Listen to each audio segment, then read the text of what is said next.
টাকাগুলো নষ্ট। This is Samsung বাজ 3 প্রো। চলুন দেখি এতে কি কি আছে।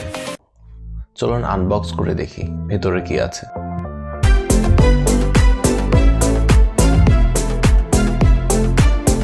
কেবল,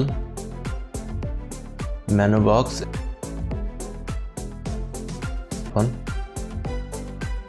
বক্সের ভেতরের অংশটুকু প্লাস্টিক। হ্যাঁ, বিল্ড কোয়ালিটি সুন্দর আছে, কিন্তু জিনিসটা কোনো কিছু জোরে কথা বললে বা হাম তুললে হেডফোনটা একটু ঢিল হয়ে যায়, তাই চিন্তা ভাবনা করে কিনবেন।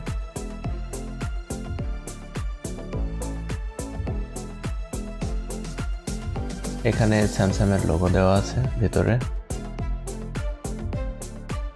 এখানে কালারের কিছু অপশন দিয়ে দিয়েছে যাতে লেফট রাইট অর্থাৎ ডান বাম বোঝা যায়। পিছন সাইডে একটা বাটন আছে যেটি চাপ দিলে ব্যাটারি কতটুকু চার্জ আছে সেটি বোঝাবে। বাটনটা টিপ দিয়েছি।